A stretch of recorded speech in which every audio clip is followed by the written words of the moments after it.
तो चलिए आज दान बाबा मेला घूमते हैं।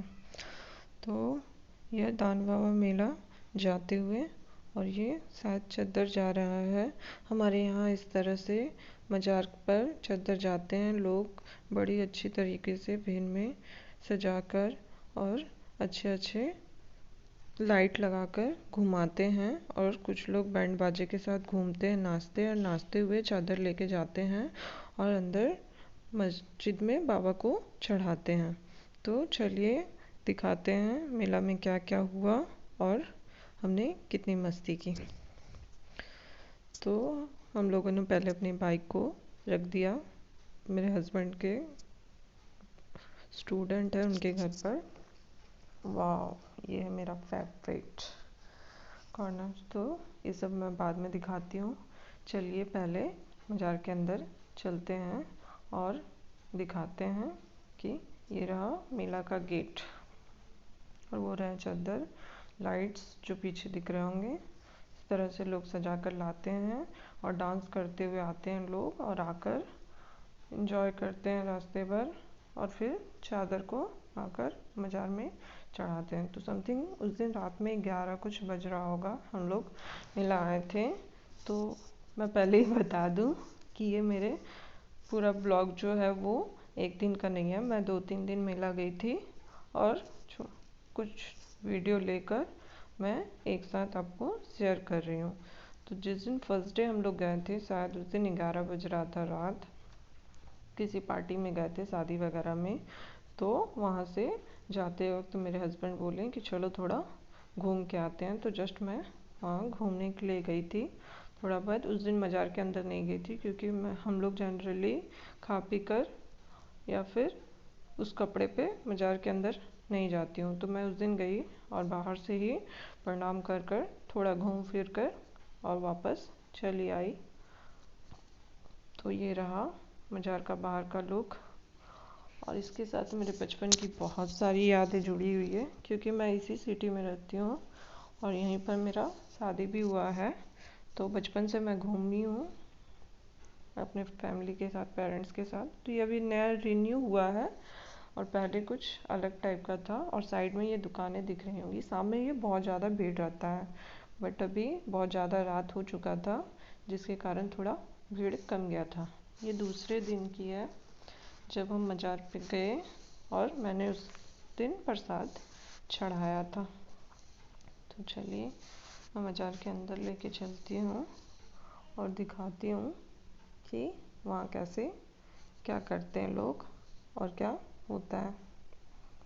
तो मैंने सबसे पहले जूता खोल दिया और जूता वैसे साइड में दुकान में खोल देते हैं लोग और खोल कर वहाँ से प्रसाद, चादर, जिसको जो चढ़ाना रहता है, अगर किसी की मानसिक होती है कि वो चद्दर चढ़ाएंगे। और यहाँ पर मैं बचपन से सुनी हूँ कि लोग मनोकामनाएं करती हैं, लोग ऐसे भी चढ़ाते हैं बट कुछ लोग मनोकामनाएं करते हैं और मनोकामना पूरी होती है।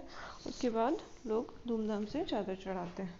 तो मैं प्रसाद लेकर आ गई और आने के बाद मज़ार के अंदर गई। तो ये रहा, लोग जाते हैं यहाँ पर सर पर चद्दर या फिर कुछ भी, सर पर रुमाल या सर ढकना ज़रूरी होता है अंदर जाने के लिए। तो मैंने भी अपना सर ढक लिया था और फिर जो जितना 2-3 बार मैंने प्रसाद यहाँ दिया, मौलवी जी होते हैं शायद, तो उनको प्रसाद दिया, उन्होंने पूजा की और दुआ किया। मैंने दान पेटी पर कुछ पैसे रख दिए और उन्होंने हमारे नाम पूछते हैं और नाम बताने के बाद वो हमारे लिए दुआ करते हैं और उस प्रसाद को लेकर फिर हम आ जाते हैं। तो दुआ होने के बाद ये देखिए लोग यहाँ पर चादर चढ़ा रहे हैं और फिर इनसे 2-3 चक्कर लगाते हैं और पैर के पास बैठकर थोड़ा मनोकामना या प्रणाम करते हैं। ये गेट के बाहर कुछ लोग जिसे प्रसाद देते हुए सब निकलते हैं। ये रहा फूल, इसे मैं इसके पास जाने के बाद ही मुझे लगता है मैं यहीं रुक जाऊँ या यहीं बैठ जाऊँ। तो वैसे चलो, मेरे पति को तो बस सिर्फ खाना और खाना। तो चले खाने की खोज पर। मैं बार बार उनको घीस घीस कर लेके चलती हूँ, चलो दुकान के साइड में देखती हूँ कैसा है क्या है नहीं है, और वो मुझे खींच खींच कर लेके चलते हैं, चलो देखते हैं क्या खाना है क्या नहीं खाना। एक्चुअली वो बहुत फूडी टाइप के हैं तो उनके साथ मेरा थोड़ा मैच नहीं होता है, मैं उतनी फूडी नहीं हूँ। लेकिन शादी के बाद मैं थोड़ा फूडी हो चुकी थी उनके साथ रह रह के, तो दोनों साथ में मिलके हम लोग बहुत ज़्यादा ही खाने लगे थे। तो मैं वैसे जनरली बाहर का थोड़ा बहुत कम खाती थी, लेकिन उसके बाद उनसे मिलने के बाद हर दूसरे तीसरे दिन वो जाते थे और मुझे फिर भी लोभ लगता था और मैंने भी खाना स्टार्ट कर दिया। तो मैं भी बीच में बहुत ज़्यादा फूडी हो गई थी, फिर थोड़ा बीमार पड़ने के बाद अभी थोड़ा कम हो गई हूँ। तो मुझको थोड़ा सा प्रॉब्लम होता है, क्योंकि दोनों साथ में खाने से तो मज़ा आता है। वो रहा झूला। बैडली बताऊँ तो इस बार मैंने झूले पे नहीं चढ़ा है, जो बड़ा ही बैड न्यूज़ है, क्योंकि मेरे हस्बैंड मुझको प्यार नहीं करते। ऐसा कुछ नहीं है, उनको डर लगता है, तो वो नहीं चढ़े, तो उनको कोई साथ ही नहीं मिला, जिसके कारण मैं झूले पे चढ़ नहीं पाई। और ये रहा एक और कॉर्नर खाने का इनका फेवरेट। तो इसने कहा मुझे कि चलो खाते हैं। तो मैंने तो नॉनवेज अभी छोड़ रखा है, जिसके कारण इनको प्रॉब्लम हो रहा है। अगर मैं नॉनवेज नहीं छोड़ती तो बोलती चलो खाते हैं। लेकिन मैंने नॉनवेज छोड़ दिया है, तो मैंने इनसे कहा अच्छा नहीं है, चलो कुछ और देखते हैं। और मैं आगे चली गई और जाकर कुछ और देखने लगी। तो वो भी बोलते हाँ चलो अच्छा नहीं है, लेकिन ऐसे नॉर्मली मैं खाती तो बोलती कि चलो खाते हैं। तो इट्स ओके, उनको थोड़ा प्रॉब्लम हो रहा है, बट उनके साथ खाने के लिए मिला। और अगर मैं कुछ भी बोलूँ कि हाँ मुझे ये खाना वो खाना, तो वो साथ देते हैं, बट मैं ही थोड़ा ढीला हो जाती हूँ। और ये मेले में कुछ ज़्यादा ही स्मोकी स्मोकी चल रहा है। तो ये रहा स्मोकी बिस्किट। अभी कुछ भी हो सब स्मोकी निकल रहा। लो भैया पान लो, स्मोक, कॉकटेल मॉकटेल और भी कितने कुछ। चलिए आपको दिखाते हैं।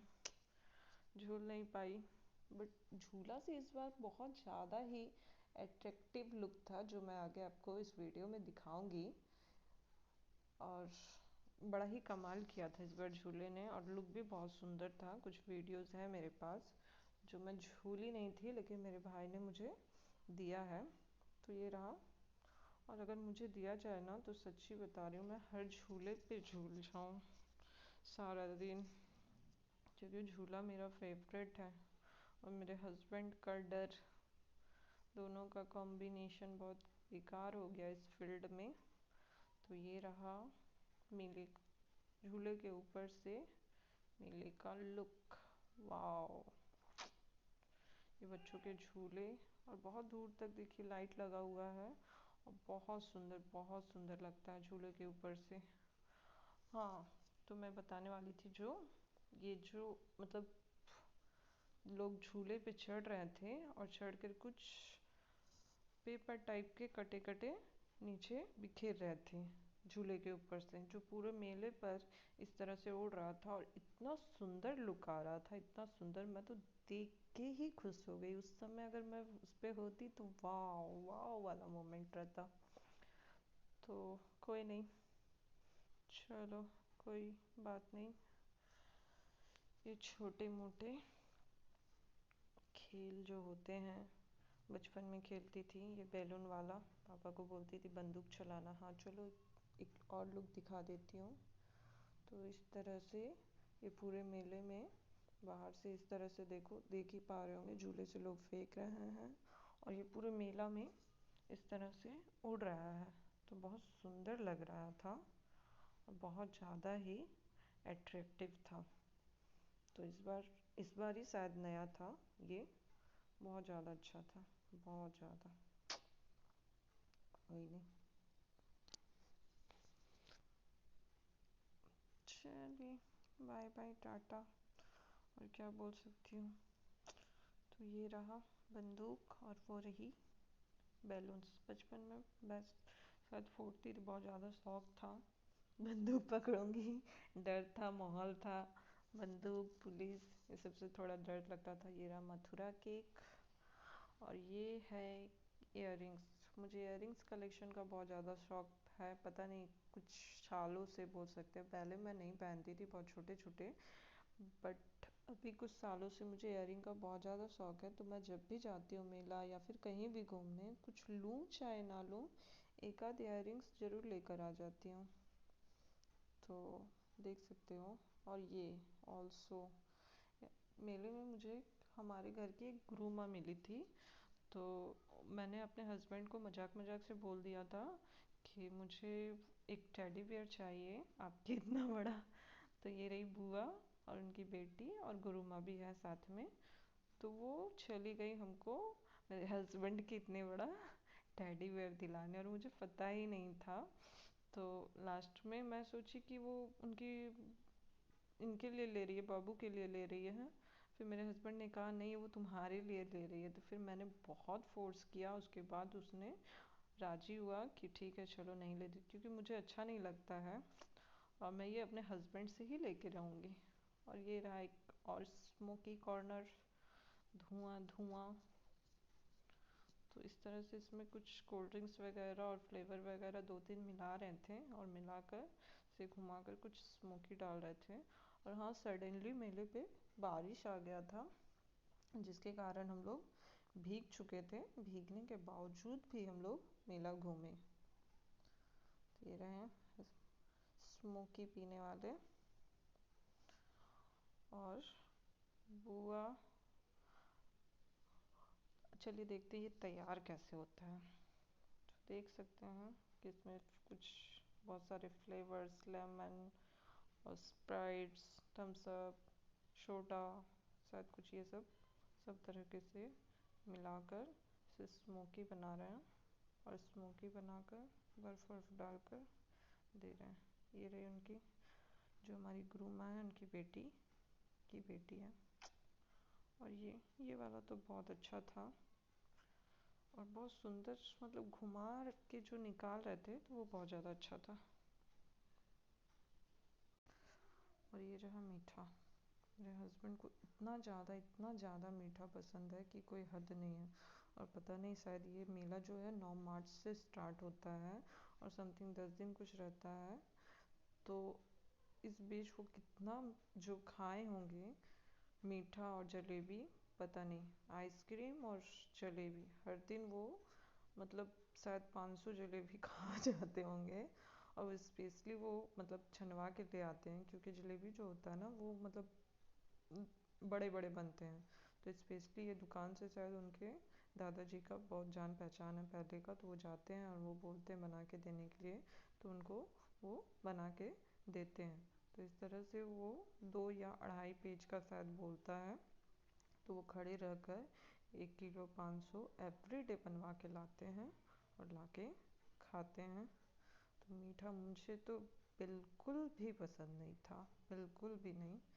बट बस वही खाते खाते उनके साथ रहते रहते एक आधा कर कर, और अभी भी मैं मीठे की बहुत ज़्यादा शौकीन नहीं, लेकिन पहले की तुलना बहुत ज़्यादा मीठा खाने लगी हूँ। तो कोई नहीं, इस तरह से देख रहे हैं जलेबी किस तरह से 2 बार घुमा के और फिर ये स्पेशली उनके लिए बनाया जाता है। तो ये बोलने पर वो लोग बना देते हैं। और हाँ, इसके साथ भी एक घटना घटी थी। घटना ये थी कि गुरु माँ ने बहुत ज़्यादा हम लोगों को घुमाया फिराया, बहुत बोलने के बाद भी खिलाया पिलाया। और हम लोग के लिए जलेबी और अपने घर के लिए भी वो जलेबी खरीदी थी। तो वो लास्ट में ले जाते वक्त एक प्लास्टिक जो है, जलेबी का 2 प्लास्टिक था और वो गोजा खाजा जो होता है उसका 2 प्लास्टिक था। तो गलती से उन्होंने 2 प्लास्टिक जलेबी वाले ही हमें दे दिए और मेरे हस्बैंड ने भी अलग से लिया। तो जब मैं घर आई और घर आकर खोल कर देखा तो हर पैकेट खोल रही हूँ तो सब पैकेट में जलेबी जलेबी दिख रहा। मैं बोला गुरु माँ ने तो कहा था कि इसमें गोजा है। तो फिर कोई नहीं, फिर बाद में मैंने उन्हें फ़ोन करके कहा तो उन्होंने बोला कि हाँ मेरे पास वो गोजा वाला ही सिर्फ आ गया है और मेरे पास जलेबी वाला। तो बहुत इंसिस्ट करने के बाद भी गुरु माँ ने मुझे एक बहुत सुंदर सा इयररिंग खरीद के दिया और मैं उसे लेकर और थोड़ा बहुत खा पी कर घूम फिर कर एंजॉय करते हुए घर वापस आ गई। तो ये रहा जलेबी चखते हुए और कुछ तस्वीरें हैं जो मैं वो अपने इयररिंग्स के और गुरु माँ के साथ और उनके फैमिली के साथ खींचा हुआ है, जो मैं लास्ट में आपके साथ शेयर करती हूँ। तो चलिए bye bye, tata. Share, like and comments. Thank you.